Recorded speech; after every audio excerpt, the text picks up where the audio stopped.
College থেকে বাসায় ফিরে দেখলাম বাসা ভর্তি মেহমান। মামা মামির সাথে কয়েকজন ছেলে বসে আছে। ঘরে যেতেই দেখলাম আপুরাও এসেছে। কিছুই মাথায় ঢুকছে না আমার। ব্যাগ রেখে আপুকে জিজ্ঞেস করলাম, ছেলেগুলো কারা? আপুর কথা শুনে যেন আমি আকাশ থেকে পড়লাম। আপু বলল, ওই যে লম্বা ছেলেটা দেখছিস মাথা নিচু করে বসে আছে, ওটা হলো মামার ছেলে, মানে হৃদ ভাই। আর বাকি যে দুজনকে দেখছিস ওরা হলো তার বন্ধু। মামা মামি সহ এরা সবাই এসেছে তোকে বউ করে নিয়ে যেতে। আমি আপুর দিকে গরম চোখে তাকালাম। মজা করিস না আপু, আমি সিরিয়াসলি প্রশ্ন করেছি তোকে। আপু একটু ভ্রুকুচকে আমার দিকে তাকালো। আপু বলল, আমি তোর সাথে কোন দুঃখে মজা করতে যাব? আজ সন্ধ্যায় বিয়ে, বাবার কিছু বন্ধু বান্ধব আসবে আর হয়তো ফুফুরা আসবে, ঘরোয়াভাবেই বিয়ে হবে। আমি রাগে পানির গ্লাসটা আছাড় মারতেই তার টুকরো টুকরো হয়ে গেল। রাগে আপুকে বলে উঠলাম, করব না আমি এই বিয়ে। আমাকে পেয়েছো কি সবাই? যে যা ইচ্ছা তাই ডিসিশন নিবে? আমি তো ভালো করে চিনিও না তাকে, শুধু জানতাম আমার একটা মামাতো ভাই আছে। হুট করে দরজার সামনে বাবার গলার আওয়াজে ভেসে আসলো। বাবা বলল, হয়েছে কি এখানে? এত চেঁচামেচি কিসের? বাবার উপস্থিতিতে ভয়ে চুপসে গেলাম আমি। চুপচাপ দাঁড়িয়ে আছি, কিছু বলার সাহস পাচ্ছি না। এর মাঝেই আপু বিষয়টা সামলে নিল। আপু বলল, না বাবা কিছু হয়নি, হাত থেকে পানির গ্লাসটা পড়ে গেল। বাবা কিছু না বলে চুপচাপ চলে গেল। আমি আপুর দিকে তাকিয়ে কাঁদো স্বরে বললাম, আমি এই বিয়ে করব না আপু।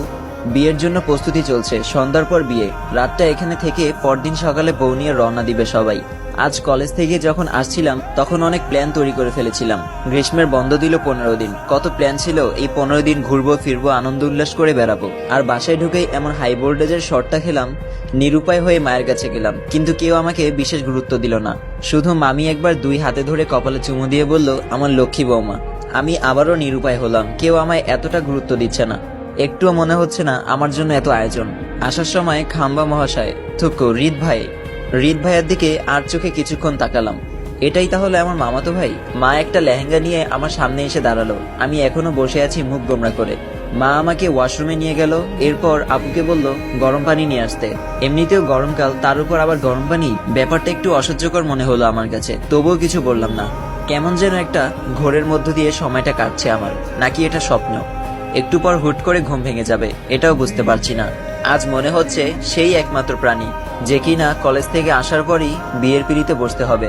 মা আমাকে গোসল করিয়ে দিচ্ছে খুব যত্ন করে। এর আগে শেষ কবে এমন ভাবে গোসল করালো ঠিক মনেই নেই তার, হয়তো ছোট্টকালে। আমি এই বিয়ে করব না মা, তুমি আব্বুকে বোঝাও। আমি ভালো করে চিনিও না তাকে, কখনো কথাও হয়নি আমাদের, আর হুট করেই বিয়ে।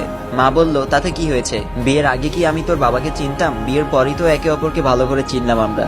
তবুও মা, সে কেমন ভালো না খারাপ, রাগী না শান্ত, এটাও তো জানি না আমি। অন্তত আমায় একটু সময় দিতে তোমরা। মা বলল, ওসব নিয়ে তোকে ভাবতে হবে না। হৃদ খুব ভালো ছেলে, যথেষ্ট ঠান্ডা মাথার ছেলে। ঠিক তুই যেমনটা চাস ঠিক তেমন। তা না হলে কি আমরা তোকে না বলে এত কিছু করতাম? আর পড়ালেখা শেষ করে দেশে ফিরেছে, এখন ভালো ডাক্তারও, তোকে ভালোই রাখবে সে। চোখের দেখে মানুষ চেনা যায় না মা।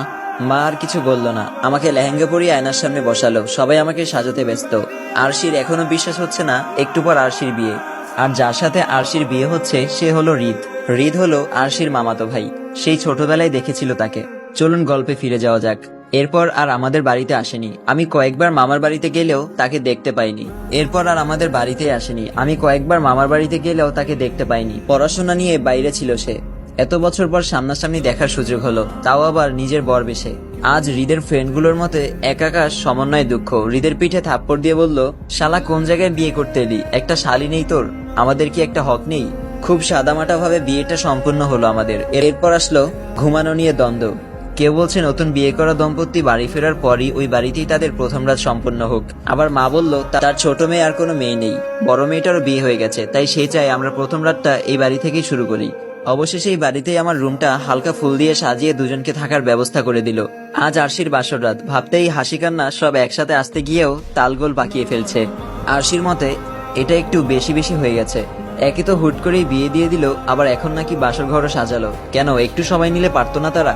আরশি বলল, আমার মনে একটা প্রশ্ন ঘুরপাক খাচ্ছে, আর তা হলো হৃদ ভাই কেমন, রাগী নাকি শান্ত?